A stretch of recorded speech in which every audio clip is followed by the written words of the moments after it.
बिस्मिल्लाहिर्रहमानिर्रहीम अस्सलातु वस्सलामु अला खातमुन नबिय्यीन व अला आलिहि व सहबिही अजमाइन। अस्सलामु अलैकुम व रहमतुल्लाहि व बरकातुहू। 10 मई वाले दिन के आफ्टर शॉक्स जो हैं वो आना शुरू हो गए। 10 मई को पाकिस्तान ने 1.5 घंटे के अंदर जिस तरह भारत को धूल चटाई और उसको उसकी औकात याद दिलाई और बताया कि वो 86 अरब डॉलर खर्च करके भी पाकिस्तान के टोटल बजट से डबल पैसे खर्च करके भी अपने दिफा को इस काबिल नहीं बना सका कि हम पाकिस्तान की तरफ से, चीन से, इधर उधर से लेके जो थोड़ी बहुत टेक्नोलॉजी है कुछ थोड़ा सा खुद उसको डेवलप करके जो हमने अपना इंफ्रास्ट्रक्चर खड़ा किया था उसको चैलेंज कर सके। चैलेंज करना तो दूर की बात है, उसको बर्दाश्त ही कर सके। चीखें निकल गई भाई, जाके ट्रंपू साहब की कदमों में बैठ गए कि महाराज इससे जान छुड़वाओ। वो आफ्टर मैथ्स और आफ्टर शॉक्स आना शुरू हो गए हैं। कांग्रेस जो है उसके ऊपर इल्जाम लगा करता था इससे पहले कि उसके यके अज सरबराह जनाब राजीव गांधी साहब जो थे, जब वो वजीर आजम थे तो वो फ्रांस से बफर्स खरीद के लाए। बफर्स जो हैं वो लॉन्ग रेंज की तोपें हैं और बफर्स ने जो था वो कारगिल के महाज के ऊपर अपना आप मनवाया। और वो इसलिए भी मनवाया क्योंकि पाकिस्तान की हुकूमत जो थी या पाकिस्तान की फौज की जो क़यादत थी उस वक्त मुशर्रफ साहब की, वो उसने ब्लंडर कर दिया और उसने जो था वहाँ पे जो हमारे फौजी गए थे एक स्ट्रेटजी के तहत उनको डिसऑन कर दिया और जगह जगह पे सेमिनार करवाना शुरू कर दिए कि ये तो जी कश्मीरी मुजाहिदीन हैं। तो उसके बाद ना उनको एयर सपोर्ट दे सकते थे, ना उनको तोप खाने की सपोर्ट दे सकते थे। तो फिर इंडियंस ने बगैर किसी मुज़ाहमत के कैप्टन कर्नल शेर खान और इस जैसे बहुत सारे बहादुरों को ताक ताक कर निशाना बनाया। स्ट्रेटजी की इस गलती या ब्लंडर को आप किसी भी नज़र से देख सकते हैं, ये एक अहमकाना ख्याल था। और अगर वो लेकिन भारत के यहाँ कांग्रेस शुरू हो गई और उन्होंने कहा कि देखिए जनाब, जो हमने खिलौना खरीद के अपने फौजियों को दिया था वो किस तरह से मुअस्सर साबित हुआ। अब जब फ्रांस से बुफर्स खरीदे हुए थे तो मोदी साहब ने भी फ्रांस से खुद खरीदना था कुछ, ठीक है, क्योंकि जितने भी पॉपुलिस्ट कल्ट होते हैं जो जालसाजी के जरिए बयानिया बाजी करके बरसरे इक़्तिदार लाए जाते हैं, तो वो हरकत जरूर करते हैं जो कि उससे पहले एक नॉर्मल इंसान ने की होती है। तो मोदी एक पागल जहन का मजहूल किस्म का शख्स है। उसने कहा कि हम भी फराज से कुछ खरीदेगा, हम भी फराज से कुछ खरीदेगा।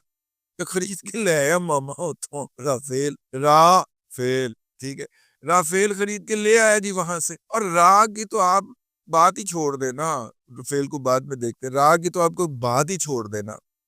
यानी कि उनके अगर किसी सेक्टर कमांडर ने भी वॉर का प्लान बना के, डिफेंस का प्लान बना के, अग्रेशन का प्लान बना के अपने हेड ऑफिस को रवाना किया है तो वो उत्ते नहीं पहुंचे है, ते पहुंच गए हैं।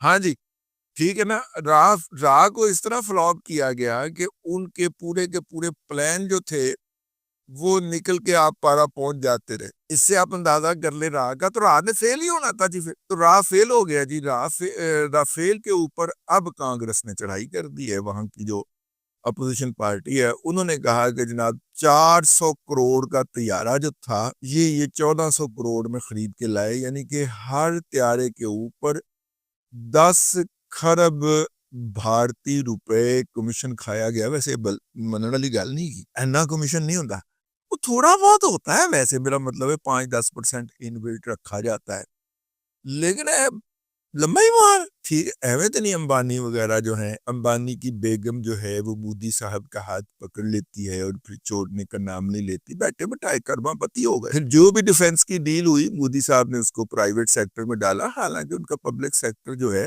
मतलब हिंदुस्तान एरोनॉटिकल लिमिटेड जो है, वैसे हाल भी बेहाल हुआ पड़ा है वैसे ही यार इंडियंस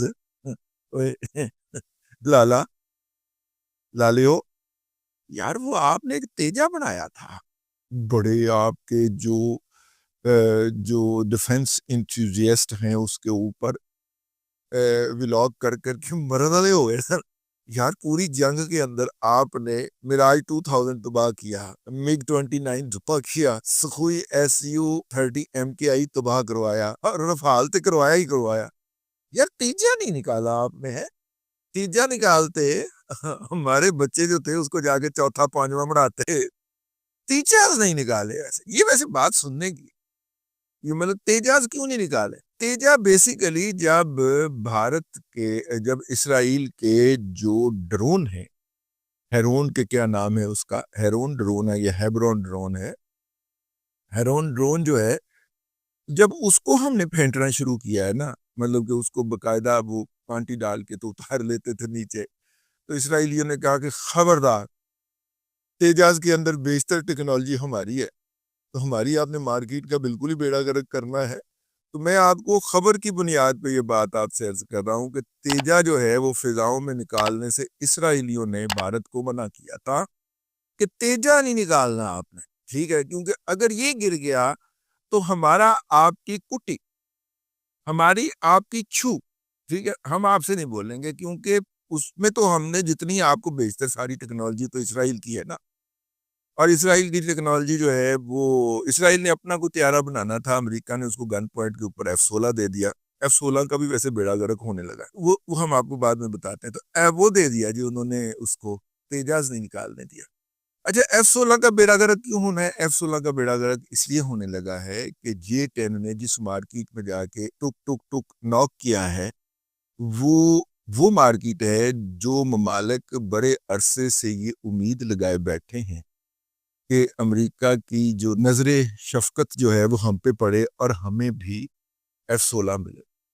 पाकिस्तान के पास इस वक्त 52 यानी कि 52 ब्लॉक के, पहले इन्होंने हमें 16 ब्लॉक के दिए थे, फिर जब दूसरी दफा हमने मांगे तो इन्होंने हमें खरीदे, बल्कि पैसे भी दिए हमने, तो इन्होंने हमें 16 दे के टरखा दिया था 52 के।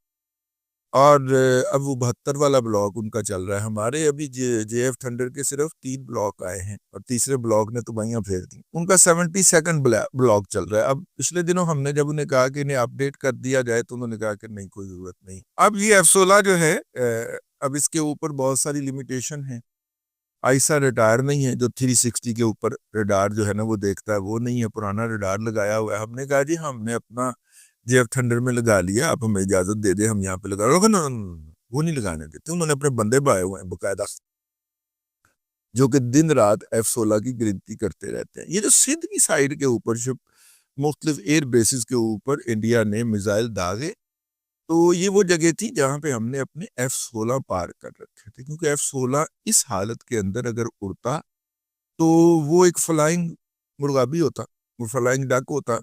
पर इंडियन कोई भी मिसाइल मार के तो खबर बनाते कि हमने F-16 मार गिराया, हमने उड़ाई, F-16 उड़ाई।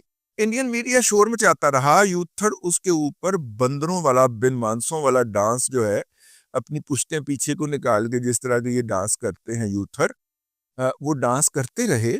लेकिन पाकिस्तान ने F-16 नहीं उड़ाया, पाकिस्तान ने J-10C उड़ाया, पाकिस्तान ने JF थंडर उड़ाया। अब आ जाइए इस बात के ऊपर, J-10C तो अपनी जगह के ऊपर है, लेकिन जिस तरह थंडर ने बदमाशी की है ना, है ना, बदमाश जिस तरह होता है ना, जाता हुआ था, ऐसे लहराता जाता था और वहां पे जाके इधर ही मार, इधर भी थपेड़े मार, ये कर, बम गिरा, ये कर, और फिर उसकी बकायदा मूवी बना के वापस आता था। अभी तो वो दिन आने हैं, जरा माहौल ठंडा हो जाने दे, वो मूवीज जारी होनी है, वो वीडियोस जारी होनी है जो थंडर साहब बना के लाते रहे। तो अब बहुत सारी जगहों पे ये बहस शुरू हो गई है कि J-10C जो है वो अकेला उतना मुअस्सर नहीं हो सकता जितना इन दोनों का टैग टीम आपने अगर रेसलिंग देखी हो, WWE की, वो मस्करों की जो ड्रामा है वो देखा हो, तो उसमें जिस तरह टैग होती है ना कि वो एक पहलवान दूसरे के हाथ पे हाथ मार के एक बार चला जाता, दूसरा अंदर आ जाता, ये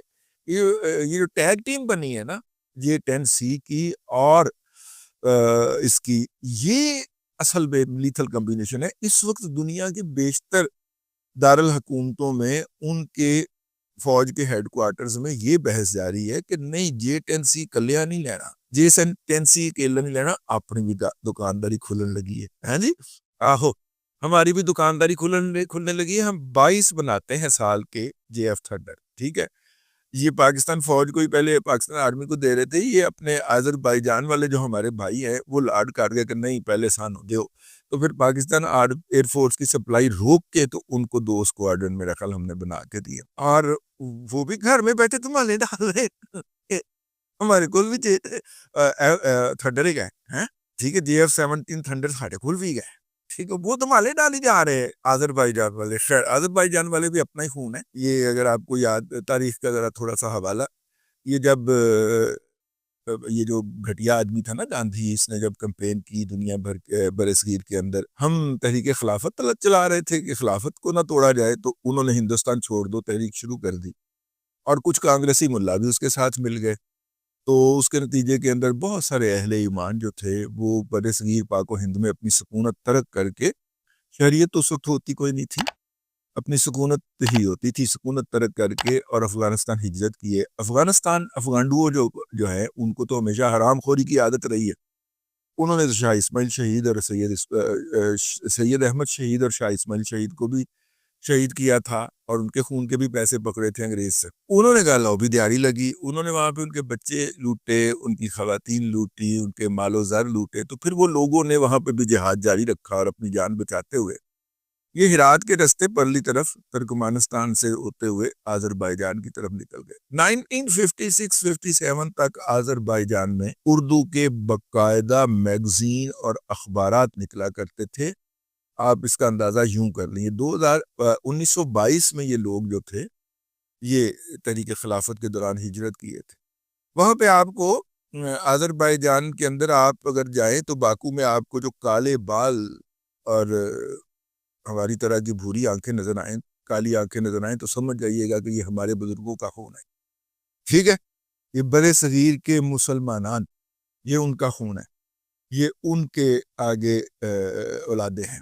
तो खैर मैंने कहा कि ये साथ साथ हवाला भी देते जाए और साथ साथ अफगानुओं की ये वारदाती लुटेरे डाकू जो हैं इनको भी बेनकाब करते चले। लेकिन वापस तो वापसी ये है कि जनाब इस वक्त दुनिया भर के अंदर JF थंडर और J10C की जोड़ी की डिमांड है। की लेना जोड़ी दा गई आ रही है जी, की लेना जो जोड़ी दा। अब देखिए ये दोनों पाकिस्तान और चाइना किस तरह हाथों में हाथ डाल के और दुनिया के अंदर धमाल डालते हैं। मगरब की दिफाई टेक्नोलॉजी के जवाल की बुनियाद रखी गई और पाकिस्तान में रखी। कमालस्त कमालस्त कमालस्त। अब तक के लिए इतना ही। अगले व्लॉग के अंदर फिर हाजिरी होगी। अल्लाह तबारक व तआला आपको आसानियां अता करे और आसानियां खल्क़े खुदा में तकसीम करने की तौफीक अता करे।